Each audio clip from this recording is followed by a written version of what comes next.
الحمد لله وكفى والصلاة والسلام على سيد الرسل وخاتم الأنبياء وعلى آله وأصحابه الأتقياء وبعد فأعوذ بالله من الشيطان الرجيم بسم الله الرحمن الرحيم اقترب للناس حسابهم في غفلة معرضون إن الله وملائكته يصلون على النبي يا أيها الذين آمنوا صلوا عليه وسلموا تسليما اللهم صل على محمد وعلى آل محمد كما صليت على إبراهيم وعلى آل إبراهيم إنك حميد مجيد اللهم بارك على محمد وعلى آل محمد كما باركت على إبراهيم وعلى آل إبراهيم إنك حميد مجيد. محترم حضرات، رمضان کا مبارک مہینہ گزرا اور اس مہینے میں ہر آدمی نے کوشش کی کچھ نہ کچھ اللہ کو راضی کرنے کی، مختلف قسم کے نیک اعمال کر کے، اور اس کی وجہ سے دل میں ایک نور پیدا ہو گیا، ان اعمال کی وجہ سے دل میں نور پیدا ہو گیا. اور اگر زیادہ عمل نہیں کیے تو کم از کم روزے کی وجہ سے بھی اگر کسی نے احتیاط و توجہ سے رکھا، اس سے بھی دل میں ایک نور پیدا ہو گیا. اور وہ جو نور ہمارے دلوں میں پیدا ہو گیا اس کی حفاظت کرنا یہ زیادہ ضروری ہے. رمضان میں تو ایک عبادت کا ماحول ہوتا ہے، اللہ کی رحمت زیادہ متوجہ ہوتی ہے اور دل بھی اللہ کی طرف متوجہ ہوتے ہیں، اس لیے انسان اللہ کی طرف متوجہ رہتا ہے. لیکن جب رمضان کے بعد وہ ماحول رمضان جیسا نہیں رہتا تو پھر دلوں میں آہستہ آہستہ غفلت آنا شروع ہو جاتی ہے، اور پھر اگر توجہ نہ کی جائے تو پھر 1-2 مہینے بعد دل غافل ہو جاتے ہیں، وہ جو نور پیدا ہوا ہوتا ہے وہ ختم ہو جاتا ہے. اس لیے زیادہ ضرورت اس بات کی ہے کہ جو دلوں میں ہمارے نور رمضان کی کوشش اور برکت سے پیدا ہوا اس کو باقی رکھا جائے بلکہ بڑھایا جائے. یہ جو بھول کی زندگی گزارنا ہے، غفلت کی زندگی، یہ بڑی ناکامی کا سبب ہے انسان کے لیے. ہم یہ بھی سمجھتے ہیں کہ رمضان گزر گیا تو اب چھٹی ہو گئی. چھٹی نہیں ہے. دیکھیں، آپ نے عید کی چھٹیاں کی، کسی نے کاروبار سے، مزدوری سے، ملازمت سے، لیکن پھر چھٹیاں ختم کرنی پڑتی. اب چھٹیاں ختم کرنے کو دل تو نہیں کرتا، کام پہ جانے کو دل نہیں کرتا، انسان کی طبیعت کہتی ہے کہ میں آرام ہی کرتا رہوں. لیکن عقل و دماغ کیا کہتا ہے؟ دماغ کہتا ہے، عقل کہتی ہے کہ اگر جب تک تو نے زندہ رہنا ہے روٹی تو نے کھانی ہے، روٹی کھانی ہے تو تجھے آرام بھی چھوڑنا ہوگا اور یہ ملنا ملانے بھی چھوڑنا ہوگا، سیر سپاٹے ختم کرنے ہوں گے، اب تو نے کچھ کام کرنا ہو. دوستو، اسی طرح یہ سمجھتے ہیں کہ ہماری دنیا کی اور معاش کی ضرورت ہے، اس لیے یہاں پہ چھٹی نہیں. تو آخرت جہاں ہم نے ہمیشہ کے لیے جانا ہے اس کے لیے تو موت تک چھٹی نہیں ہونی چاہیے. جب تک موت نہ آ جائے اور کامیابی کے ساتھ اللہ کے پاس نہ چلا جائے اس وقت آخرت کی تیاری میں چھٹی نہیں ہے. یہ تو رمضان میں ہم نے نور پیدا کیا اور اس نور کو باقی 11 مہینوں میں بڑھانا ہے. جب ماحول ختم ہوتا ہے پھر اس وقت انسان اعمال پہ پابند رہے، یہ امتحان زیادہ ہوتا ہے اور اس میں اجر بھی. ماحول میں تو چلتا رہتا ہے، رمضان میں ایک ماحول ہوتا ہے. اس لیے غفلت کی زندگی نہیں گزارنی. اللہ تعالیٰ انسانوں سے یہی شکوہ کر رہے ہیں، انسانوں کو یہی تنبیہ کر رہے ہیں کہ دیکھو انسان تو غافل کیوں ہے، بھولا کیوں ہے. بھولنا تب ہو کہ جب مرنا نہیں ہے. مرنا ہے تو پھر بھولنے کی بات نہیں. کیا فرمایا؟ اقترب للناس حسابهم وهم في غفلة معرضون ما يأتيهم من ذكر من ربهم محدث إلا استمعوه وهم يلعبون لاهية قلوبهم وأسروا النجوى الذين ظلموا هل هذا إلا بشر مثلهم اللہ تعالیٰ فرما رہے ہیں کہ انسانوں کا حساب قریب آ گیا، حساب قریب ہے، لیکن وہ غفلت میں منہ موڑے ہوئے اس حساب سے۔ حساب کب ہے؟ ایک تو حساب کا دن ہے قیامت کے دن، وہ بھی دور نہیں ہے، قریب ہے۔ اور مات فقد قامت قیامتہ، جو آدمی مر گیا اس کی قیامت شروع ہو گئی، اس کا حساب تو اسی وقت سے جزا و سزا شروع ہو گئی۔ ہمیں حساب قریب آ گیا، لوگ غفلت میں منہ موڑے ہوئے، اور اللہ کی طرف سے کوئی پیغام آتا ہے اس کو سنتے ہیں، لیکن دل ان کے غافل ہے، سن کے اثر نہیں ہوتا۔ سن کے اثر نہ ہونا اس کا مطلب ہے دل کہیں اور متوجہ ہے، دل غافل ہے۔ اس لیے دل کو غفلت سے نکالنا ہی زیادہ ضروری ہے۔ یہی بات آج میں عرض کروں گا اور یہی سمجھاؤں گا، کیونکہ یہ غفلت کام نہیں آئے گی، غفلت کام نہیں آئے گی۔ وجہ یہ اللہ تعالیٰ فرما رہے ہیں وَجَاءَتْ سَكْرَةُ الْمَوْتِ بِالْحَقِّ ذَلِكَ مَا كُنْتَ مِنْهُ تَحِيدُ وَنُفِخَ فِي الصُّورِ ذَلِكَ يَوْمُ الْوَعِيدِ وَجَاءَتْ كُلُّ نَفْسٍ مَعَهَا سَائِقٌ وَشَهِيدٌ لَقَدْ كُنْتَ فِي غَفْلَةٍ مِّنْ هَذَا فَكَشَفْنَا عَنْكَ غِطَاءَكَ فَبَصَرُكَ الْيَوْمَ حَدِيدٌ۔ اللہ تعالیٰ فرما رہے ہیں کہ موت کا وقت، روح نکلنے کا وقت، جان کنے کا وقت وہ آنا ہی آنا ہے، اور جب آئے گا تو کہا جائے گا یہ وہ موت ہے جس سے تو بھاگ رہا تھا۔ موت سے تو سبھی بھاگتے ہیں لیکن بھاگ نہیں سکتے، کہا جائے گا اس سے بھاگ رہا تھا۔ فرمایا جب سور پھونکا جائے گا یہ وہ دن ہے جس سے ڈرایا گیا۔ وَجَاءَتْ كُلُّ نَفْسٍ مَعَهَا سَائِقٌ وَشَهِيدٌ، وہ دن ہوگا قبروں سے جب اٹھیں گے، ہر انسان کے ساتھ ایک فرشتہ کھڑا ہوگا، کہیں گے چلو حساب کی طرف۔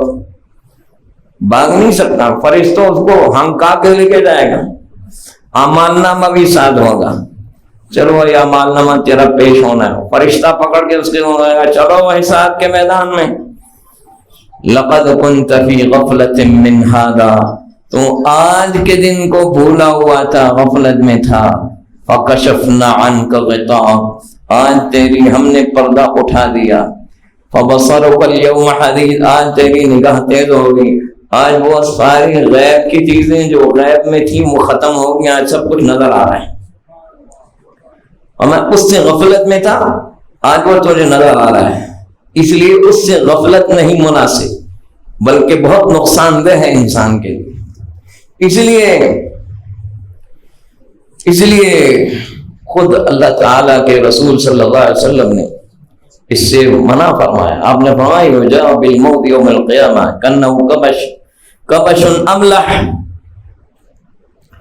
قیامت کے دن موت کو لایا جائے گا ایک مینڈے کی صورت میں، اور پھر کیا کہا جائے گا یا هل جنہ هل تعرفون هذا وَيَنْظُرُونَ وَيَقُولُونَ نَعَمْ هَذَا الْمَوْتِ، جنت والوں سے کہا جائے گا جنت والوں پتہ ہے یہ کیا، یہ مینڈا جو کھڑا ہوا ہے، وہ کہیں گے بالکل یہ موت ہے۔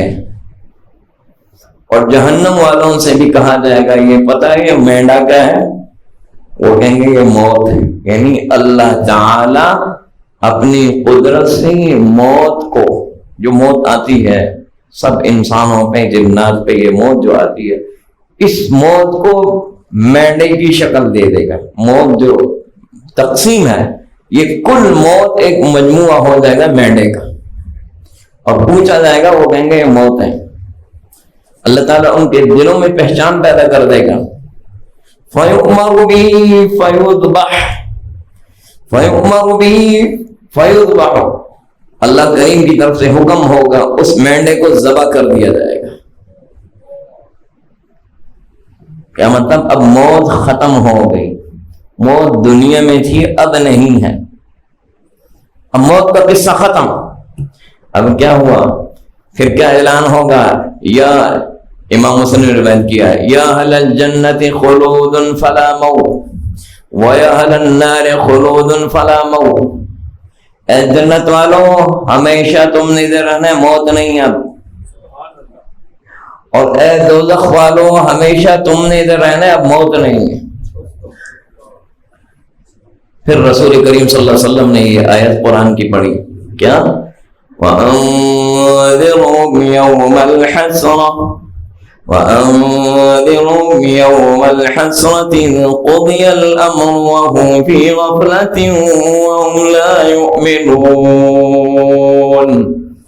ان لوگوں کو اس پچھتاوے کے دن سے ڈرائیں جب فیصلہ ہو جائے گا. فیصلہ ہو جائے گا اور یہ آج غفلت میں پڑے، ایمان نہیں لا رہے. اس وقت دوزخ والوں کو بڑا پچھتاوا ہوگا. اس موقع پہ رسول کریم صلی اللہ علیہ وسلم نے یہ آیت پڑھی. اس لیے دوستو غفلت کا وقت نہیں ہے. آج ہمارے پاس کام کا وقت ہے، توجہ رکھنی ہے، غفلت کی زندگی نہیں گزارنی. آج ہمارے پاس غافل کرنے والی بہت چیزیں ہیں جو اللہ سے غافل کرتے ہیں. آج کے دور میں تو بہت بڑھ گئی ہیں. رسول کریم صلی اللہ علیہ وسلم نے کیا فرمایا؟ من اتبع الصید غفل. امام ترمذی نے روایت کی، جو آدمی شکار کے پیچھے پڑا وہ غافل ہو گیا. اس کا مطلب علماء نے کہا شکار منع نہیں ہے، لیکن جو آدمی اس پہ محمول علی من واظب علی ذلک.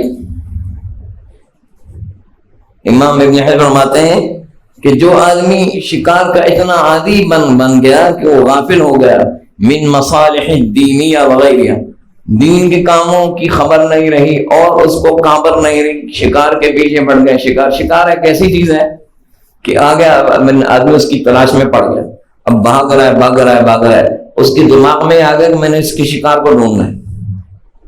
اب وہ دنیا کے کام بھی چھوٹ گئے، دین کے کام بھی چھوٹ گئے، اور زیادہ کام جو چھوڑتے ہیں دین کے کام. تو ہمارا جو پیچھے پڑ گیا وہ غافل ہو گیا. اس کا مطلب یہ ہے کہ ایسی ہر وہ چیز سمجھ میں آتی جس کو پڑھ کے جس میں انسان مشغول ہو کے غافل ہو جائے وہ پسند نہیں. شکار منع نہیں، لیکن ایسا کوئی بھی مشغلہ ہو، جائز مشغلہ بھی. اب شکار جائز ہے ناجائز نہیں، حلال چیز کا شکار، لیکن اس میں اتنا انسان بڑھ گیا کہ غافل ہو گیا، خاص طور پہ دینی کاموں کی خبر نہ رہی. ہمیں یہ غفلت ہے. آج ہمارے پاس اس کا سب سے بہترین جو مصداق ہے غفلت کا، یہ انٹرنیٹ ہے. یہ غفلت کا بہت بڑا سبب ہے. موبائل پہ ہر آدمی کے پاس موجود ہے. اس میں کتنی ایسی چیزیں ہیں، اس میں پوری دنیا کی سیر ہے اور پتہ نہیں کتنی چیزیں ہیں. اب چلا گیا ادھر چلا گیا ادھر چلا گیا، یہ چیز دیکھ رہا ہے، یہ نظر آ گئی، ادھر سے گیا ادھر نظر آ گئی. اگر انٹرنیٹ نہیں کر رہا تو کبھی ایک دوست نے ایک ویڈیو بھیج دی، اس کو کھولے گا، دوسرے نے بھیج دی، اس کو کھولے گا، تیسرے نے بھیج دی.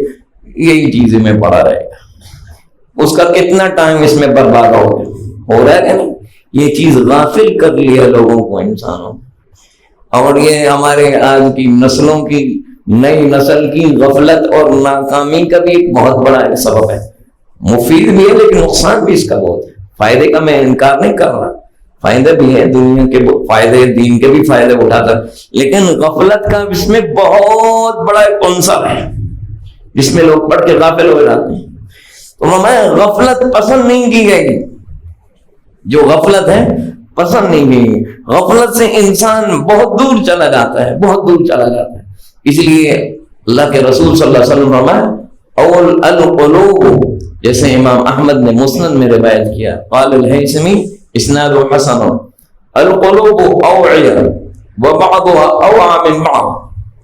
فرمایا یہ جو دل ہے نا، یہ دل اپنے اندر چیزوں کو محفوظ کرتے ہیں. اوعیہ اس کا مطلب ہے حافظۃ متدبرۃ لما یرد علیہا، یعنی جو بھی دل میں چیز آئے گی نا وہ محفوظ ہو جائے گی، انسان اس کو سوچے گا. اگر آپ انٹرنیٹ پہ بیٹھے ہیں، کوئی نامناسب چیز آ گئی سامنے، وہی دل میں آ جائے گی. کوئی جوک مذاق، آپ ٹی وی پہ بیٹھے نامناسب منظر سامنے آ گیا، اور آج کل تو ہے یہی، وہی دل و دماغ میں بیٹھ جائے گا، وہی نہیں نکلے 6 مہینے۔ بس اس کی تفصیل میں نہیں بیان کرتا، لیکن اس کی تفصیل میں نا بہت سارے لوگ اس کی تصدیق کریں گے، وہ تصدیق کرتے ہیں، ہمیں لوگ بتاتے ہیں، معاشرے میں رہتے ہیں، لوگوں کے دلوں میں وہ چیزیں بیٹھ رہی ہیں۔ اگر گندگی اور نجاست کی حرام کی چیز دیکھ لی، اس کے دل میں بیٹھ گئی، 6 مہینے تک ہی بیٹھی رہے گی، پھر ایک اور دیکھے گا، ایک اور نجاست بیٹھ جائے گی، ایک اور دیکھے گا، ایک اور بیٹھ جائے گی۔ ہمیں یہ دل جس طرح برتن محفوظ کر لیتے ہیں، اس لیے یہ دل بھی اپنے اندر چیزوں کو محفوظ کر لیتے ہیں۔ اسی طرح دنیا کی مثال دیتا ہوں، ایک بندے کو دیکھا، بڑی کروفر والا، بہت بڑا نواب خان رئیس جا رہا ہے، بہت شاندار گاڑی میں جا رہا ہے، بڑے کروفر کے ساتھ، اس کے آگے پیچھے کوٹی کی 1-2 گاڑیاں، پیچھے بھی اپنی ذاتی سگریٹ نکال، واہ جی واہ، کیا ہے میرے پاس، کیا ہے یہ دیکھو، یہ میری طرح انسان ہے، اس نے کتنا کما لیا، یہ کتنی اس کی واہ واہ، کتنی عزت، اب وہی دل میں آ رہا ہے۔ اس لیے فرمایا یہ دل اپنے اندر چیزوں کو محفوظ کر لیتے ہیں، اس لیے دلوں کو متوجہ کرنا ہے کدھر، اس لیے حضرت عبداللہ ابن مسعود فرماتے ہیں فَاشْغِلُوهَا بِالْقُرْآنِ، مصنف ابن ابی شیبہ میں، وَلَا تَشْغَلُوهَا بِالْقُرْآنِ، دل کو قرآن کے ساتھ مشغول کرو اور چیزوں کے ساتھ مشغول نہ کرو، قرآن پڑھتے رہو، اس پہ تدبر کرتے رہو، سوچتے رہو، تو اللہ کا نور دل میں آتا رہے گا اور دل کی نورانیت بڑھتی رہے گی۔ ورنہ جو آج کل ہماری عادت بن گئی نا، بیٹھے ہیں، ناراض نہیں ہونا، لیکن ایک عادت بن گئی، دیکھا دیکھی، اچھے لوگ بھی بیٹھے ہیں، بس ٹی وی آن کیا ہوا ہے، اب کیا ہے، اب ٹی وی میں خبر بھی چلے گی اور 10 اور خراب چیزیں بھی پڑیں گی، نظر پڑے گی کہ نہیں، وہ دل میں آ جائیں گی، جب دل میں آ جائیں گی کہ دل میں ایک نحوست اس سے پیدا ہوگی۔ میں یہ نہیں کہہ رہا کہ دنیا سے آپ آگاہ نہ ہو، باخبر نہ ہو، لیکن وہ طریقے اختیار کریں جس سے آپ کے دل غفلت میں نہ پڑیں، نامناسب اور غلط چیزوں پہ نگاہ نہ پڑے، نامناسب اور غلط چیزوں پہ نگاہ پڑے گی، وہ دل میں آ جائیں گی اور وہ نجاست بڑھتی جائے گی۔ یہ بات سمجھانا چاہ رہا ہوں، دنیا سے کاٹنا نہیں چاہ رہا، ہاں کاٹنا نہیں چاہ رہا، لیکن نامناسب چیزوں سے بچنا ضروری ہے۔ اس لیے آپ یہ کہیں گے یہ تو بہت بڑا اونچے درجے کی بات بتا رہے ہیں، نہیں، اونچے درجے کی نہیں بات بتا رہا، یہ ہر مومن کے لیے ضروری ہے، کیونکہ دل میں نجاست اور ناپاکی پڑ گئی تو دل اللہ کی طرف متوجہ نہیں ہوگا، پھر عبادت میں دل نہیں لگے گا، دعا میں دل نہیں لگے گا، نماز میں دل نہیں لگے گا، تلاوت میں دل نہیں لگے گا۔ یہ درجے کی بات نہیں، ہر مومن کے لیے ضروری ہے۔ اس لیے اسی حدیث میں ساتھ آپ نے کیا فرمایا، اے لوگوں، فَإِنَّ اللَّهَ لَا، اس حدیث کا آخری حصہ صرف بیان کر رہا ہوں، فَإِنَّ اللَّهَ لَا يَسْتَجِيبُ لِعَبْدٍ دَعَوْا عَنْ ظَهْرِ قَلْبٍ غَافِلٍ، اللہ تعالیٰ اس آدمی سے دعا قبول نہیں کرتا جو غفلت سے دعا کرتا، دل اللہ کی طرف متوجہ ہی نہ ہو، دل کا توجہ کس ذات کے سامنے کھڑے ہیں۔ اگر صدر پاکستان یا کسی ملک کے بادشاہ کے پاس چلے جائیں اور وہ ہمیں بلا لے اور پیشی کا موقع مل جائے اور اپنے کو درخواست پیش کرنی ہو، تو بات کرتے ہوئے کتنی توجہ ہوتی ہے، اور کرنے سے پہلے بھی سوچتے ہیں کہ ہم نے کیا بات کرنی ہے اور کس طرح بات کرنی ہے۔ رب العالمین بادشاہوں کا بادشاہ اس کے سامنے کھڑے ہو کے مغافل ہو کے دعا کرتے ہیں، فرمایا اللہ ایسی دعا قبول نہیں کرتا۔ تو جب دلوں میں نجاست بری ہوتی ہے تو دل اللہ کی طرف متوجہ نہیں ہوتے، غفلت سے دعا کرے گا تو پھر اللہ سے تعلق بھی نہیں ہوگا۔ فرمایا فَاسْأَلُوا وَأَنْتُمْ مُوقِنُونَ بِالْإِجَابَةِ، دعا کرو تو قبولیت کا یقین بھی ہو، اور جب توجہ سے اور اللہ کی طرف پورے دھیان سے دعا کرے گا اور اللہ کی عزت دل میں ہوگی، جبھی ہوگی جبھی خراب چیزیں دل میں نہیں ہوں گی، تو اللہ کی عظمت اور نور دل میں ہوگا، پھر دعا کی قبولیت کا یقین بھی ہوگا۔ پھر بندہ ایسے سمجھے گا کہ رب میرے سامنے ہے اور میں اس سے دعا کر رہا ہوں۔ ان تعبد اللہ کانک ترا، رب کی ایسی بندگی کر، ایسے مانگ جیسے تو اس کو دیکھ رہے ہیں، ٹھیک ہے، کیفیت تب پیدا ہو۔ تو غفلت انسان کو بہت دور لے جاتی ہے، اس لیے دوستوں غفلت سے بچنا ہے۔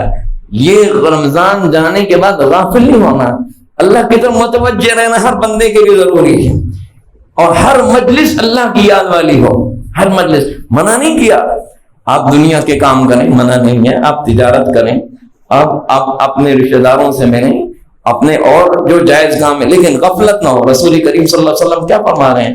مجتمع قوم فتفرقوا عن غیر ذکر اللہ کانما تفرقوا عن جیفۃ حمار وکان ذلک المجلس علیہم حسرۃ. امام احمد نے اپنی مسند میں روایت کیا، اسناد صحیح. فرمایا جو قوم جمع ہوتی ہے کسی بھی مجلس میں، کسی سیٹنگ میں، رشتہ داروں کے ساتھ ہے، کوئی آپ کی سیاسی نشست ہے، کوئی گھریلو نشست ہے، کوئی تجارتی نشست ہے، کوئی دوستوں کے ساتھ بیٹھک ہے، کوئی بھی محلے کی بیٹھک ہے، کسی نشست میں لوگ بیٹھتے ہیں اور اس نشست میں، اس سیٹنگ میں، اس بیٹھک میں وہ اللہ کو یاد نہیں کرتے. فرمایا کانما تفرقوا عن جیفۃ حمار، وہ ایسے ہی گویا کہ مردار گدھے کے اوپر سے اٹھے، ملے سے اٹھ گئے تو مردار گدھے سے اٹھے. کیسے؟ یہ قیامت کے دن پتہ چلے گا. یہ جس دنیا کو آج ہم بہت بڑا سمجھ رہے ہیں، یہ بہت بڑی میٹنگ ہے، بہت بڑی مجلس ہے، لیکن اس مجلس میٹنگ سیٹنگ میں اللہ کو یاد نہیں کیا. قیامت کے دن پتہ چلے گا یہ تو ساری دنیا مردار گدھا ہے. اللہ کی یاد اس میں نہ ہوئی تو وہ مردار گدھا ہے، اور اگر اللہ کی یاد ہو گئی تو پھر اس میں زندگی آ جائے گی. وہ زندگی، وہ آپ کی تجارتی سیٹنگ بھی رونق والی بن گئی، وہ آپ کے پیشے کی کوئی سیٹنگ تھی وہ بھی میٹنگ وہ بھی برکت والی بن گئی، اس میں خیر ڈل گئی. اور جس مجلس میں اللہ کی یاد نہ ہو فما كان ذلك المجلس عليهم حسرة، قیامت کے دن وہ پچھتاوے کا سبب ہوگا کہ ہائے ہم ادھر بیٹھے تھے لیکن اس مجلس میں تھوڑی دیر اللہ کو یاد کر لیتے. تو ہر سیٹنگ میں، ہر مجلس میں، ہر نشست میں آپ کی دنیا کی جتنی ہے جائز ناجائز کاموں کی تو سیٹنگ ہی جائز نہیں، اس میں اللہ کو یاد کریں.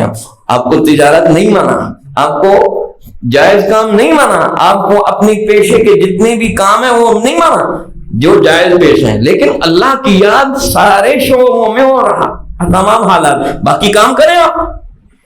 اب دیکھیں ایک آپ کو میں مثال دے رہا ہوں پھر بات ختم کرتا ہوں. رسول کریم صلی اللہ علیہ وسلم کیا فرما رہے ہیں؟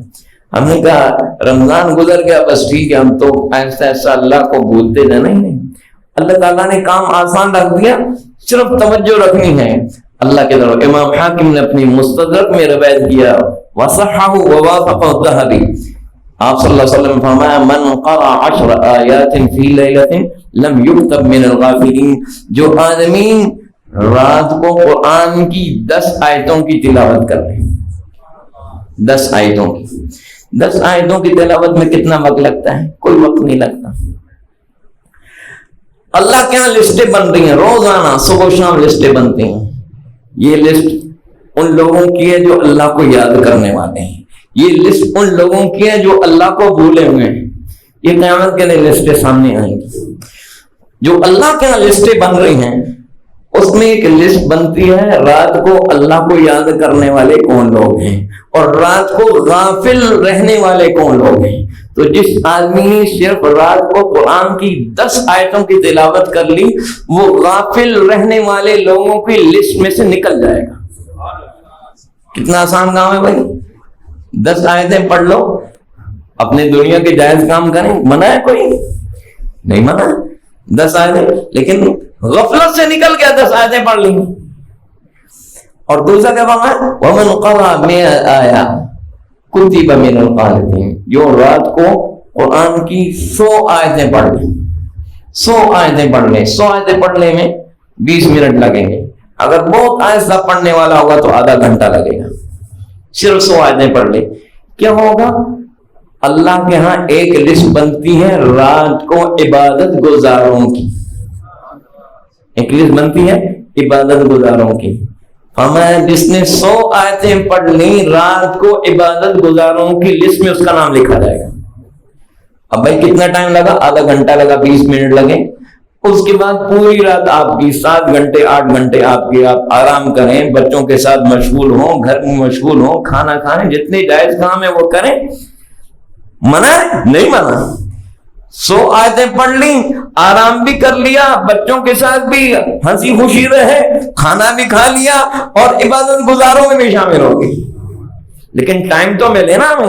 ہم کہیں گے ٹائم نہیں ہے، موبائل پہ گھنٹہ لگ جائے گا، ٹی وی دیکھنے میں گھنٹہ لگ جائے گا، ادھر کے لیے ٹائم ہے، اس کے لیے ٹائم نہیں. جدھر جانا ہے قبر میں ادھر کے لیے ٹائم نہیں ہے. اس کے لیے ٹائم ہے، وہ سب سے بڑی ضرورت تو وہ ہے۔